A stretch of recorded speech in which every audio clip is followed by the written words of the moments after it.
Please, just make it quick, the captive woman begged. But the general freed her and proposed. Dust swirls in the fortress yard, chains clink, and the bell tolls as a trembling woman kneels, certain her life is over. But instead of raising the blade, the feared commander shocks every soul watching. He cuts her bonds, takes her hand, and vows to protect her. Whispers ripple through the garrison, she isn't just a captive. Hidden in her torn garments lies a deed to land worth more than gold. Land powerful men would kill to possess. Now scandal spreads like wildfire, enemies close in from every side. And her only shield is the very man sworn to uphold the crowns. Iron law. Why would a ruthless general risk his honor, his command, even his life, for a woman the world calls worthless? Drop a comment below and share which part of the world you're tuning in from today. If you enjoy stories like this, don't forget to subscribe for more. The sun blazed mercilessly over the adobe walls of the Spanish fortress, its harsh rays reflecting off the dusty ground of the garrison yard.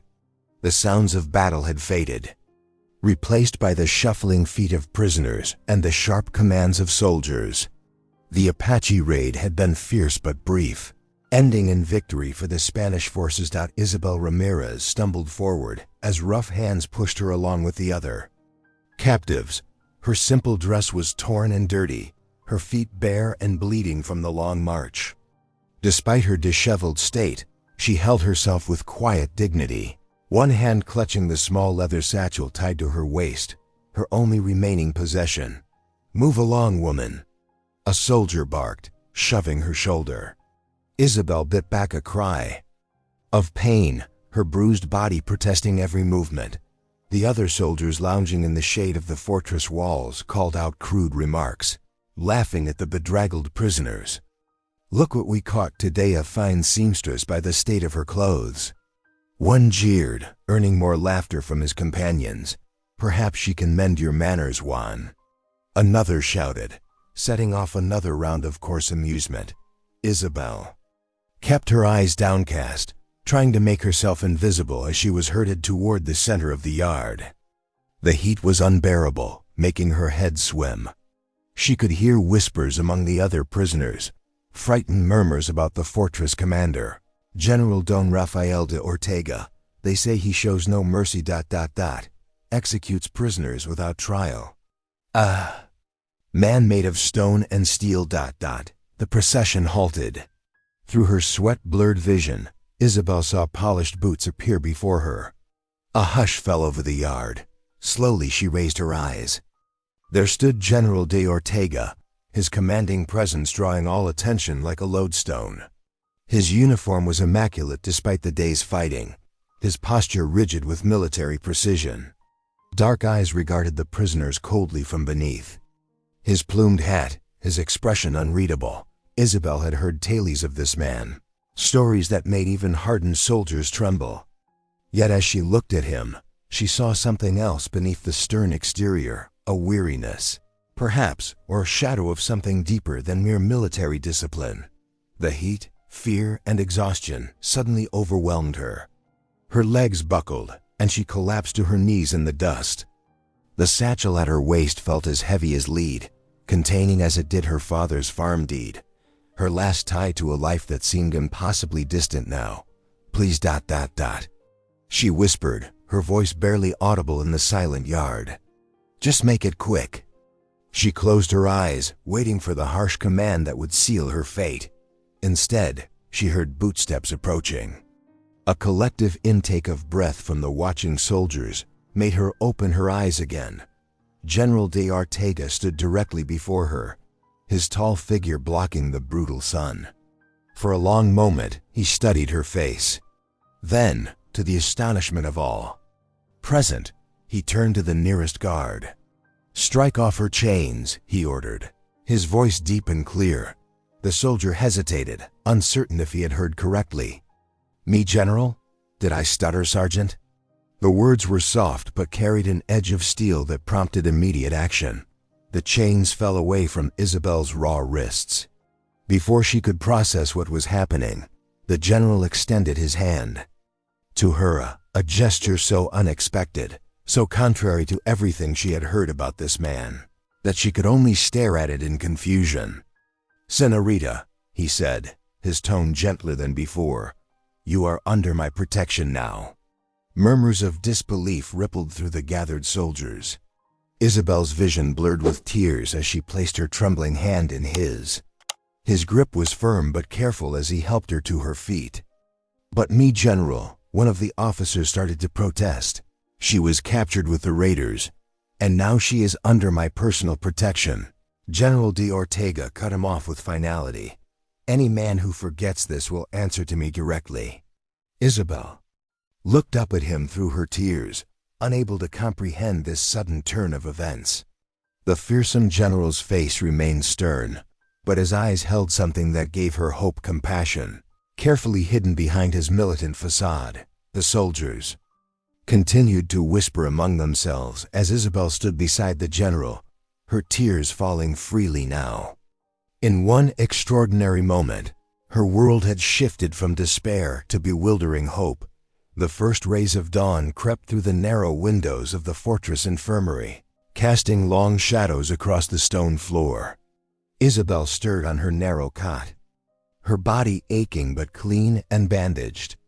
The rough wool blanket scratched against her skin as she listened to the whispered voices of two servant women nearby.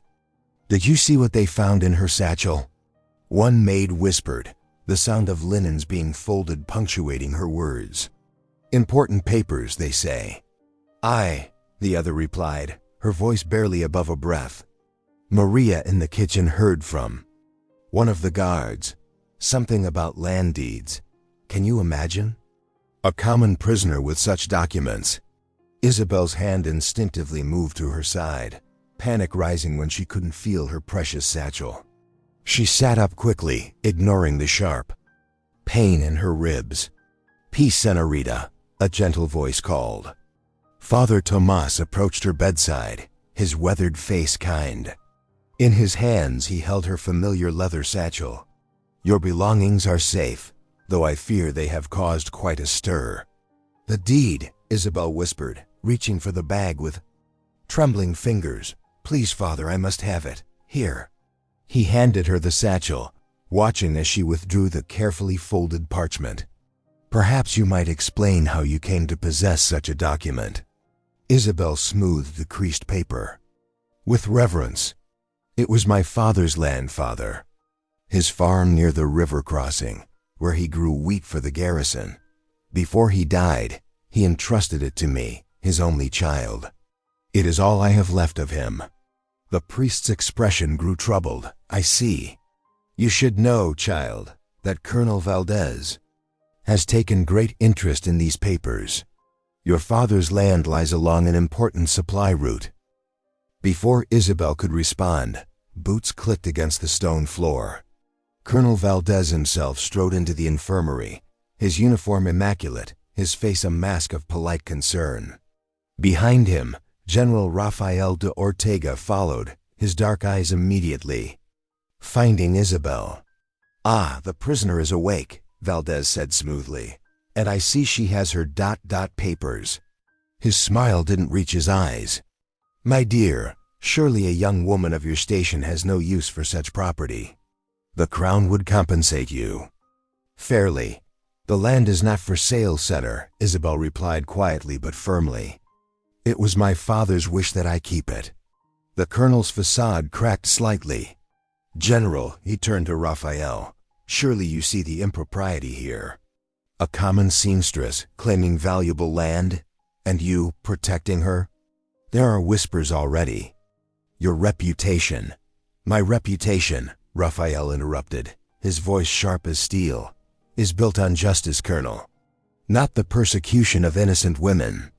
Later that evening, in the officers' mess hall, Isabel sat at a small table near the kitchen entrance where servants typically ate. The deed remained secured in her bodice, close to her heart. Around her, the clatter of plates and murmured conversations filled the air. "Look there," a young officer sneered loudly enough to be heard. "The general's pet peasant, putting on airs. I heard she forged the deed herself." The room fell silent. Isabel's hands trembled in her lap, but she held her head high, her father's teachings about dignity echoing in her mind. General Raphael rose from the officer's table, his chair scraping against the floor. "Lieutenant," he said, his quiet voice carrying dangerous undertones, "you will apologize to the senorita now." "But sir, that was not a request." Raphael's hand rested meaningfully on his sword hilt. The lieutenant's face reddened. "My apologies, senorita," he muttered, before quickly leaving the hall. Isabel's fingers pressed against her bodice, feeling the crisp parchment beneath. As conversation slowly resumed around her, she caught Colonel Valdez watching her with calculated interest.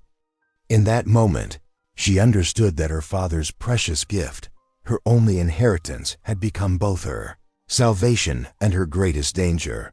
The morning sun blazed overhead as Isabel sat in the fortress courtyard, surrounded by a pile of torn uniforms. Her nimble fingers worked the needle with practiced ease, each stitch neat and strong. Several soldiers gathered around, watching in growing admiration as frayed edges transformed into sturdy seams under her careful touch. "Look how she reinforces the shoulders," one soldier murmured to another. "My last repair split open after 2 days." From the shadows of the upper gallery, General Don Rafael de Ortega observed the scene. His stern features softened imperceptibly as he watched Isabel work. Though her hands were rough from labor, she carried herself with quiet grace. When a young soldier thanked her for mending his sleeve, she offered a gentle smile that made Raphael's heart stir unexpectedly. The peaceful moment shattered as 3 richly dressed officers approached, their polished boots clicking against the stone. Colonel Vicente led them, his thin lips curved in what passed for civility but failed to reach his eyes. Behind him, 2 nobles from the provincial council walked with the entitled air of men unused to being refused. "Senorita Ramirez," Colonel Vicente said, his voice carrying across the courtyard, "we've come to discuss your father's land." Isabel's fingers stilled on her needlework. She rose and curtsied properly, though her spine remained straight. "Good morning, Colonel. The crown has great need of supply routes," one of the nobles declared, adjusting his lace cuffs. "Surely a loyal subject such as yourself understands the importance of supporting our troops." "Indeed, my lords," Isabel replied quietly. "Just as my father understood when he entrusted this legacy to me with his dying breath." The second noble stepped forward, his face flushing. "Come now, what use has a seamstress for farming land? Better to donate it to the crown's cause. You would be compensated reasonably." "I thank you for your concern," Isabel said firmly, though her hands trembled slightly. "But I cannot dishonor my father's last wish. The land must stay in our family's care." Colonel Vicente's facade of politeness cracked. "You refuse the crown's generous offer?" "She refuses because she doesn't understand her position," the first noble sneered. "Perhaps a few nights in the cells would enough." General Raphael's voice cut through the tension like a sword. He descended the stairs, each step measured and deliberate. The soldiers straightened to attention, while the nobles drew back slightly. Raphael moved to stand beside Isabel, his presence both shield and statement. "Gentlemen, I have an announcement to make." He raised his voice to carry across the courtyard. "Send for Father Miguel. I wish him to witness this declaration." The elderly priest hurried from the chapel, his brown robe swishing against the stones. The commotion had drawn a crowd. Servants paused in their tasks. Soldiers gathered closer, and even the kitchen staff peered from doorways. Raphael turned to face them all, his bearing every inch the commanding general. "Let it be known that I, General Don Rafael de Ortega, intend to take Senorita Isabel Ramirez as my wife." A collective gasp rippled through the courtyard. Isabel's eyes widened in shock, her needle slipping from suddenly numb fingers. Colonel Vicente's jaw dropped, while the nobles exchanged thunderstruck glances. Your wife, Colonel Vicente choked out. Indeed. Raphael's tone brooked no argument. Father Miguel, I trust you will begin the necessary preparations. The old priest crossed himself, then bowed. As you wish, General, though it is most unexpected. The nobles retreated in confusion, whispering furiously among themselves. Gradually the crowd dispersed, though the air hummed with shocked murmurs and speculation. Later that night, in the quiet sanctuary of the fortress chapel, Isabel knelt before the altar.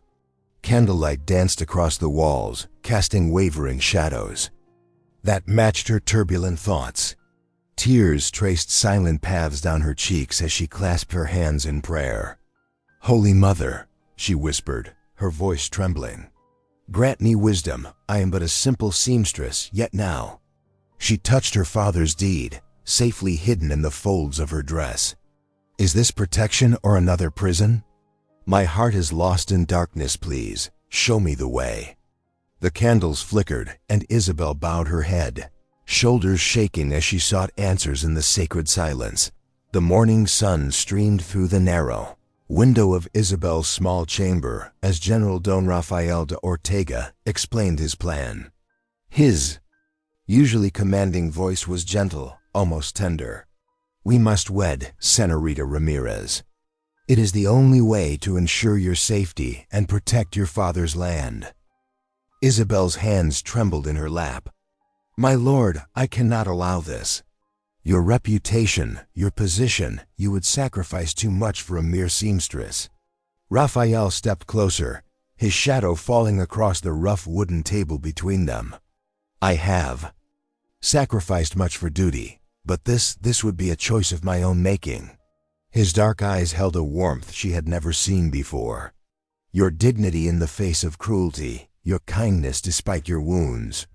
These speak of nobility that needs no title. In the days that followed, Isabel found purpose within the fortress walls. In the kitchen, she worked alongside the servants, sharing old family recipes that brought smiles to weary faces. Her needle flew swift and sure through torn uniforms and linens, earning grateful nods from soldiers who once sneered. In the infirmary, she tended the sick with gentle hands and soothing words, easing pain with herbs and patience. The servants watched her with growing respect. Maria, the aged cook, taught her the fortress routines, while young Pedro, a stable boy, began bringing her fresh eggs before anyone else.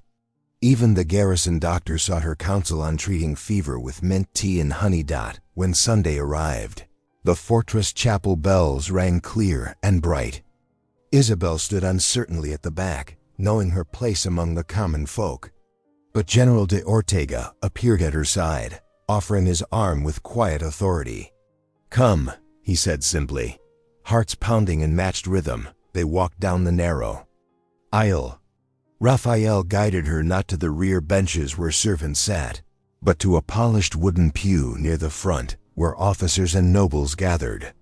Gasps and whispers rose like startled birds. Isabel's cheeks burned as she felt dozens of eyes upon her. An officer's wife gathered her skirts closer, while others shifted away. But Raphael's steady presence beside her never wavered. When he knelt to pray, she followed, finding strength in the familiar rituals of faith. Through the sermon, she kept her eyes fixed on the altar's golden cross, though she felt the weight of judgment pressing down. Yet whenever her courage faltered, she would catch Raphael watching her with such gentle concern that her spirit lifted once more. That evening, as the sun painted the sky in deep oranges and purples, Raphael led Isabel up the worn stone steps to the fortress ramparts. The cooling air carried the scent of desert sage, and the first stars winked to life above them. They stood in comfortable silence, watching the shadows lengthen across the land. Finally, Raphael spoke, his voice heavy with memory. I have commanded men through 15 years of campaigns, he said, gesturing to the vast frontier before them. I have seen valor and horror in equal measure. Each victory brought new orders, each battle led to another, until I began to wonder if peace would ever truly come. Isabel listened, seeing not the feared commander others knew, but a man worn by the weight of duty and violence. His shoulders, usually so straight, seemed to carry an invisible burden. But then, he continued, turning to face her, I saw you stand before those who would break you, and you did not bend. You showed mercy to those who showed you none. You brought healing where there was hurt. His voice softened. You make me believe in something beyond endless war. The stars multiplied above them as darkness deepened. Isabel felt the rough stone of the rampart under her hands, the cool night air on her face, and the warmth of Raphael's presence beside her. In that moment, the vast difference in their stations seemed to matter less than the understanding growing between their hearts. I too have felt lost, she admitted quietly. But perhaps God brings light from darkness and hope from despair. Raphael's hand found hers on the stone wall, and together they watched the evening stars illuminate the endless frontier sky. A week passed like a dream. The fortress' great hall blazed with hundreds of candles, their light dancing off polished brass and pewter plates laid out for the victory feast. Musicians tucked into an alcove played lively tunes on guitars and tambourines, while servants scurried about with platters of roasted meats and fresh bread. Isabel stood in the doorway, her heart fluttering. The gown sent by Raphael's sister fit, perfectly deep blue silk with modest lace at the throat and wrists. Though simple compared to the noble's elaborate fashions, its clean lines and careful stitching spoke of quality. She had spent hours adjusting the hem and adding delicate embroidery at the cuffs, determined to honor the gift. The crowd parted as she entered, whispers rippling through the assembly. Ladies hidden behind painted fans stared openly, while gentlemen gave her measuring glances. Isabel kept her chin up, remembering Raphael's words about dignity being worth more than titles. Senorita Ramirez. The general's voice cut through the murmurs. He stood before her, resplendent in his dress uniform, medals gleaming on his chest. Would you honor me with this dance? A collective gasp rose from the nobles. Isabel's cheeks burned, but she placed her hand in his outstretched palm. The honor is mine, my lord. Raphael led her to the center of the hall where other couples had been dancing. The musicians struck up a stately pavan, its measured steps perfect for their first public dance. Isabel silently thanked the kitchen maids who had practiced with her in secret all week. You dance beautifully, Raphael murmured as they turned. His hand at her waist was gentle but sure, guiding her through the steps.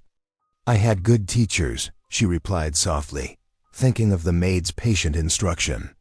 Though they might not meet with noble approval, a smile touched his lips. The best lessons often come from unexpected sources.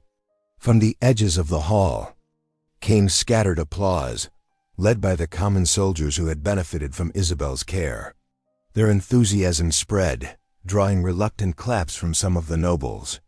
For one shining moment, the rigid barriers of class seemed to blur. As the dance ended, Colonel Valdez approached Raphael, his face a mask of politeness that did nothing to hide the venom in his eyes. A word, General, in private? Raphael squeezed Isabel's hand before releasing it. Of course, Colonel. The two men withdrew to a shadowed corner. Isabel could not hear their words, but she saw the tension in Raphael's shoulders as Valdez spoke with increasing intensity. This display dishonors the crown, Valdez hissed, loud enough now that nearby dancers faltered in their steps. The Viceroy will hear of this. There will be an inquiry. Raphael's voice carried clearly, pitched to reach those straining to listen. The crown's honor lies in justice and mercy, Colonel, not in petty prejudice. He turned on his heel, leaving Valdez seething in the shadows. But Isabel saw the worry that briefly crossed Raphael's face as he rejoined the celebration. Whatever was coming, it would not be easily dismissed. Later, as the nobles began departing, in their fine carriages, Isabel slipped away to the kitchen. Here, among the copper pots and wooden tables, she found genuine warmth. Maria the cook pressed a cup of wine into her hands, while Pedro regaled them with imitations of the nobles. Shocked expressions. "Did you see Lady Montenegro's face when the general asked you to dance?" Young Ana giggled, pulling fresh bread from the oven. "I thought her rouge would crack." Isabel accepted a warm slice, savoring its honest simplicity after the feast's rich dishes. Around her, servants and soldiers alike shared stories and laughter, their earlier formality forgotten. Maria patted her shoulder with floury hands, leaving white prints on the blue silk. "You belong here, child," the old cook said softly. "Noble birth or no, you've got a true heart." Tears pricked Isabel's eyes as she looked around the kitchen. Here were people who valued her skills and kindness above her station. For the first time since her father's death, she felt truly at home. These people, with their calloused hands and open hearts, had become the family she thought lost forever. The fortress bells tolled 3 times on a gray morning as a dust-covered messenger galloped through the gates. His arrival sent ripples of excitement through the garrison, soldiers gathering in clusters to whisper and speculate. Isabel watched from the window of her small chamber as the rider dismounted, clutching official-looking papers sealed with red wax. Hours later, the news spread like wildfire. Officials in Mexico City had questions about Rafael's unprecedented decision to marry a captive of unknown origins. The messenger carried formal inquiries about Isabel's background, her father's lands, and most worryingly, the circumstances of her capture. "This could ruin everything," Rafael muttered, pacing his office while Isabel sat quietly in a wooden chair. "They speak of propriety and protocol, but they seek only to control whom I wed." His fingers drummed against the hilt of his sword, a habit Isabel had noticed emerged when he was troubled.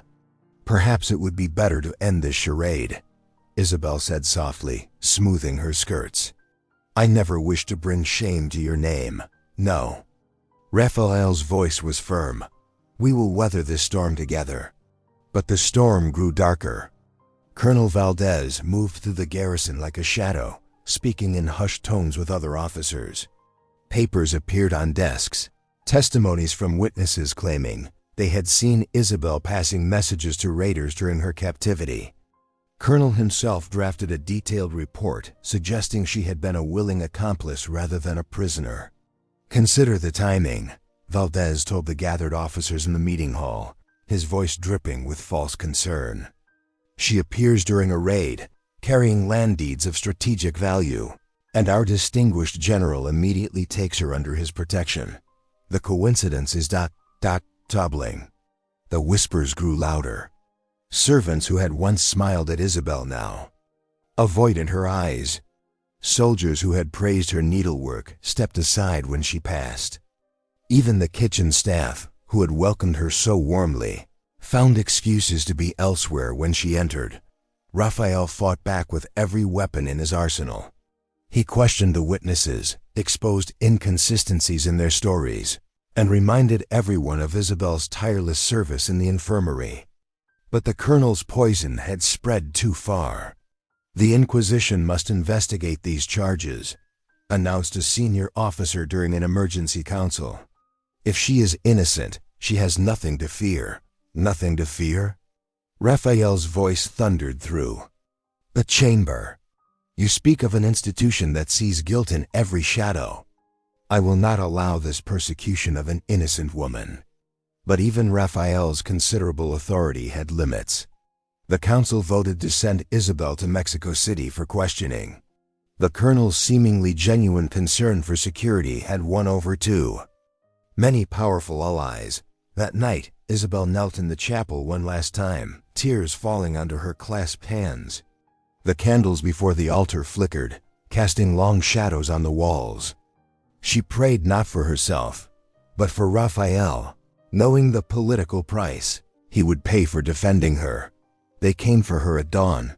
The sun had barely crested the eastern hills when boots echoed in the corridor outside her chamber.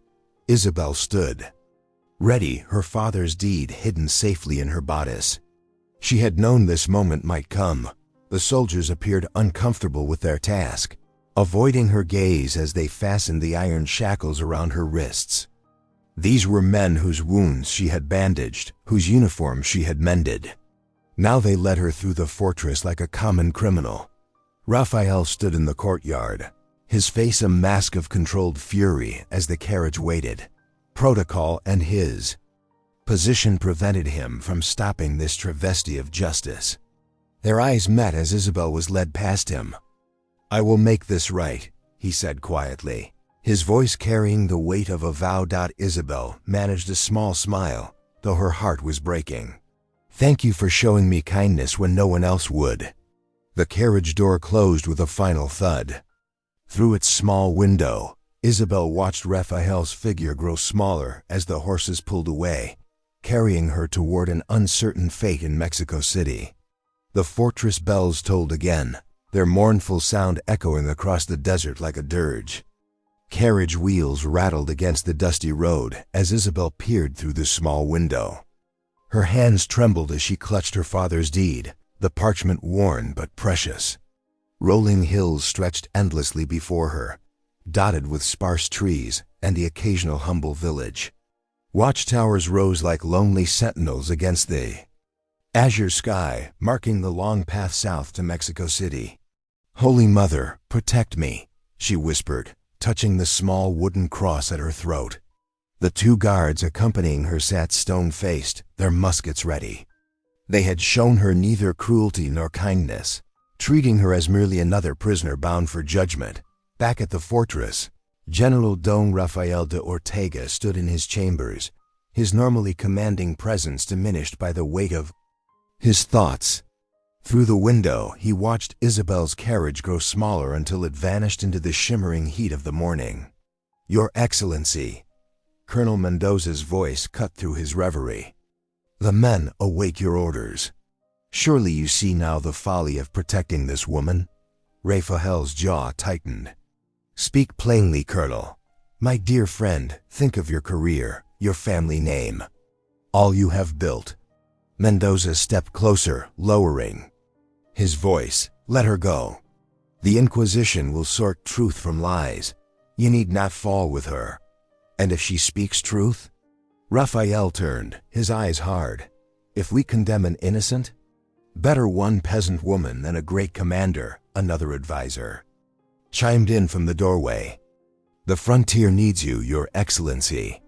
Throughout the day, a parade of officers and advisors visited his chambers. Each urged caution, restraint, abandonment of this foolish cause. Yet with each argument, Raphael felt the walls of duty closing in, suffocating the voice of his heart. As evening approached, Maria, the head cook who had worked in the fortress for 20 years, knocked timidly at his door. Behind her stood several servants, the stable boy, 2 maids, and the elderly gardener. "Begging your pardon, General," Maria began, wringing her apron. "We've come to speak for Senorita Isabel." "You overstep," Colonel Mendoza warned, but Raphael raised his hand for silence. "Speak," he commanded softly. "She is good and true, my lord," Maria continued, gaining courage. "We've seen it these past weeks. How she tends the sick, shares her bread with the hungry, treats high and low with equal kindness. She cannot be what they claim." The stable boy stepped forward. "I saw her pray in the chapel each morning, General. Before dawn, when she thought none watched. A traitor doesn't pray like that." One by one, the servants spoke of Isabel's gentle nature, her quiet dignity, her unwavering faith. Their simple words cut through the political arguments that had filled his chambers all day. As the sun set, Raphael stood alone in his office. The weight of command pressed heavy on his shoulders, yet for the first time in years, his path seemed clear. When his officers assembled for the evening report, he faced them with renewed purpose. "Gentlemen," he declared, his voice carrying to every corner of the room, "I have heard your counsel. But if I am to fall, let it be for truth and for her. The chamber erupted in protests, but Raphael silenced them with a raised hand. I ride for Mexico City tonight. Colonel Mendoza, you have command until my return. In his private chambers, Raphael worked by candlelight, writing quickly but carefully. His letter to his sister, Dona Elena, contained detailed instructions for family matters should he not return. He entrusted her with his mother's care and the management of their estates. The stable yards were quiet as servants prepared his horse in the darkness. He had chosen to ride alone. This journey would not endanger other men's careers. His sword hung at his side, his pistols were loaded, and his saddlebags carried only essential provisions. As he mounted his stallion, Maria pressed a small package of bread and cheese into his hands. God go with you, General, she whispered. Raphael nodded, touched by their loyalty.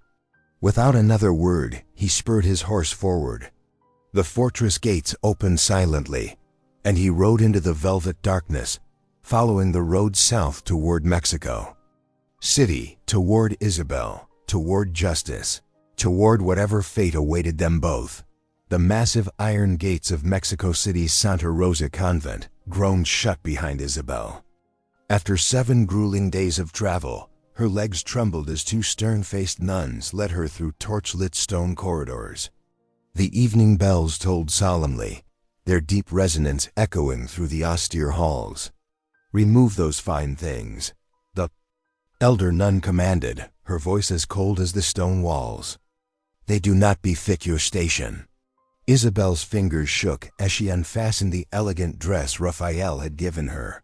The soft blue silk pooled at her feet, replaced by a coarse brown peasant's dress that scratched against her skin. The younger nun gathered Isabel's borrowed finery, along with the delicate shoes and lace shawl, bundling them away without ceremony. Your cell, woman. The elder nun pointed to a narrow wooden door. Inside, a thin straw pallet lay on the floor beside a single guttering candle. A small wooden cross hung on the bare stone wall. You will await the tribunal's pleasure here. The door shut with a heavy thud, and Isabel sank to her knees on the rough pallet. She touched the empty spot at her throat where her mother's silver cross had hung until the nuns had taken it. At least they had not found the deed, carefully sewn into the hem of her simple dress, before they had taken her from the fortress. Father in heaven, she whispered, grant me strength. 4 days later, Raphael rode through Mexico City's gates, his horse lathered from hard travel. Dark circles shadowed his eyes, his usually pristine uniform dusty from the road. He had pushed himself and his mount to their limits, stopping only when absolutely necessary. In a tavern near the convent, Raphael pressed gold coins into a guard's palm. The woman brought from the northern fortress what news? The guard's fingers closed around the coins. The tribunal meets in 3 days' time. They say she carried messages for the Apache raiders. Some whisper she is a witch. He leaned closer, voice dropping. But the serving girls who bring her meals say she only prays and weeps, gentle as any lady. Raphael's jaw tightened. 3 days, so little time to prevent a grave injustice. He had to reach the viceroy. The next morning, Raphael stood in the grand audience chamber of the viceregal palace. Gilt mirrors and rich tapestries adorned the walls, a stark contrast to Isabel's bare cell. Viceroy Don Alonso de Villafranca regarded him with measured interest from behind an ornate desk. You understand the gravity of this situation, General? The viceroy asked, his fingers steepled beneath his chin. This woman stands accused of treason against the crown. False accusations, Your Excellency, Raphael replied, keeping his voice steady despite his exhaustion. I stake my reputation on her innocence. Your reputation? The viceroy raised an eyebrow. You would risk far more than that, my friend. The Inquisition does not look kindly on those who interfere with its proceedings. Even a decorated general could find himself branded a traitor for such defiance. Then let them brand me, Raphael said quietly. I cannot stand silent while an innocent woman suffers. The viceroy studied him for a long moment. You truly believe in her worth? I believe in her heart, Your Excellency. In her courage and her truth. Back in her cell, Isabel knelt before the wooden cross, her whispered prayers barely audible in the stillness. The single candle cast flickering shadows on the walls as evening approached. Protect him, Holy Mother, she pleaded. Whatever becomes of me, keep Raphael safe from harm. Let him forget me if he must, but guard him from those who would destroy him for showing mercy. She did not know that even as she prayed, Raphael was threading his way through Mexico City's narrow streets, gathering allies among nobles who owed him favors. She could not see him poring over legal documents by lamplight, searching for precedents that might sway the tribunal. Her heart would have both swelled and trembled to know he was risking everything, position, reputation, perhaps even his life, to fight for her freedom. The candle guttered low as Isabel continued her vigil, alone before her prayers and the distant sound of the city beyond her walls. Tomorrow would bring whatever God willed, but tonight, in separate corners of the vast city, two hearts beat in unknowing unison, bound by something stronger than fear or fate. The great hall of the Inquisition Court loomed vast and shadowy, its stone walls stretching up into darkness. Dozens of candles flickered in iron holders, casting uncertain light on the 7 black-robed judges seated at their high bench. Isabel stood alone in the center, her simple brown dress marking her as common among the sea of silk-clad nobles. Filling the gallery, Colonel Valdez stepped forward, his polished boots clicking against the stone floor. My lords, he announced with a bow, I present witnesses who will confirm this woman's treachery. 3 soldiers appeared, their uniforms pristine but their eyes shifty. One by one, they spun tales of seeing Isabel pass messages to raiders through the fortress gates. Isabel's heart sank as she recognized them. Men who had often lingered near the colonel's quarters, accepting his coins and favors. I saw her myself, declared the first, slipping papers through the bars at dawn. She spoke. In whispers with strange riders, added another, when she thought none watched. Isabel's voice trembled but held firm. These are lies, my lords. I have served only with honor, tending the sick and mending uniforms as any honest woman would. The judges whispered among themselves, their faces grave. The head inquisitor leaned forward, his voice cutting through the chamber. The evidence seems clear. This woman, the heavy doors burst open with a thunderous bang. General Don Rafael de Ortega strode in, his uniform gleaming, a leather satchel clutched in one hand. The gallery erupted in startled murmurs. My lords, Raphael's voice rang out, I bring truth to counter these falsehoods. He pulled papers from the satchel, holding them high. Here are sworn testimonies from 30 soldiers and servants, honest men and women who witnessed this lady's daily acts of service and kindness. He gestured to Father Tomas, who stepped forward from the shadows. The good father himself will attest to her character, having observed her devotions and good works these many weeks. The priest nodded solemnly. I have seen only virtue in her heart, my lords. She kneels each dawn in prayer, tends our sick with gentle hands, and shows Christian charity to all. Raphael drew out one final document, its edges worn but its seal intact.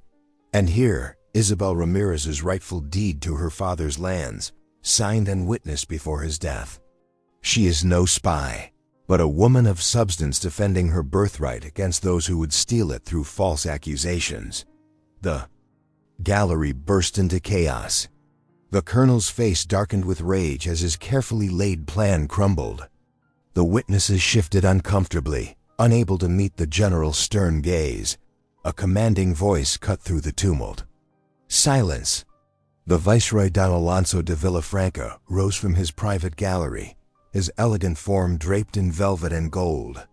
Chain of office, the chamber fell instantly quiet. I have heard enough, the Viceroy declared. The stench of corruption rises from these proceedings. His sharp gaze fell on Colonel Valdez. You dishonor your uniform, sir, with these base schemes. You are relieved of duty pending further investigation. The colonel's face drained of color as guards stepped forward to escort him out. The false witnesses slunk away, shoulders hunched in shame. As for Senorita Ramirez, the Viceroy continued, his tone softening, you are cleared of all charges.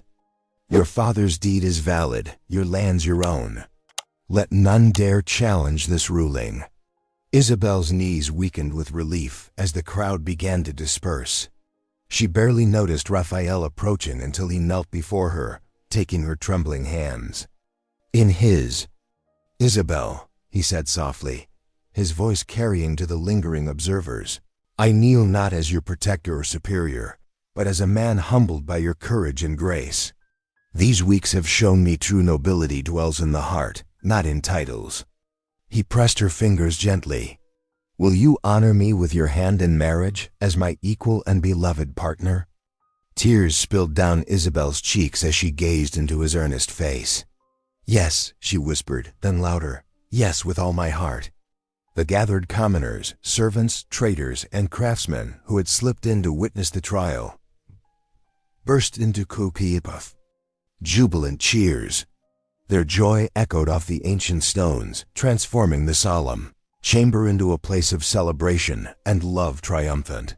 The warm spring sun blessed the restored farmland as guests gathered for the wedding. Under an arch of fragrant wildflowers, Isabel stood radiant in a simple white gown, her dark hair crowned with orange blossoms. Raphael, dressed in his finest uniform for the last time, watched her approach with eyes full of wonder. The Viceroy's special license had arrived by messenger just days before, waving the traditional bands. Now Father Tomas stood before them, his weathered face beaming as he joined their hands. Soldiers in pressed uniforms stood alongside peasants in their Sunday best, all united in celebration. By the authority vested in me, Father Tomas proclaimed, his voice carrying across the gathered crowd, and with the blessing of His Excellency the Viceroy, I pronounce you husband and wife. Raphael drew Isabel close, kissing her with tender reverence as cheers erupted around them. Servants tossed flower petals, and soldiers raised their swords in salute.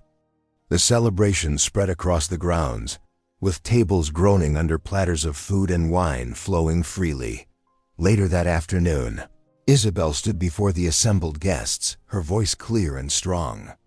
This land, restored to us through God's grace, will become a haven for those left behind by war's cruel hand. She gestured to the sprawling farmhouse and outbuildings.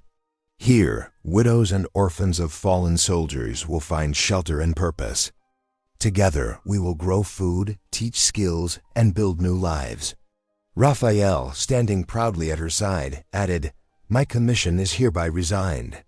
There are other ways to serve crown and country than through the sword. He smiled at his bride. We choose instead to heal what war has broken. The announcement brought tears to many eyes. Soldiers nodded in approval, knowing their own families would have sanctuary should fate turn cruel. Peasant women pressed forward to embrace Isabel, whispering blessings and gratitude. As evening descended, lanterns were lit throughout the gardens. Musicians played lively tunes as couples danced on the packed earth. Children darted between the revelers, their laughter mixing with the music. The scene was everything Isabel had dreamed, but never dared hope for, joy and peace replacing fear and loneliness. Night fell softly over the valley, stars emerging one by one. The last guests departed with final well wishes, leaving the newlyweds alone. Church bells tolled in the distance, their sweet notes floating on the evening breeze. In their chamber, lit only by flickering candles, Isabel turned to her husband. Tears glimmered in her eyes as she cupped his beloved face. You gave me life when I begged for death, she whispered. Now I will spend mine giving it back to you. Raphael gathered her close, his strong arms gentle around her. Through the window, the first hint of dawn painted the sky in rose and gold, promising a new day. Below, in the courtyard, voices of early rising children already rang out, the first of many who would find hope and home within these walls. Love had indeed transformed their harsh world into something beautiful. Thank you for watching. Stories like this remind us who we are. If something touched your heart, go ahead and subscribe. I'll be back tomorrow with another story that just might stay with you.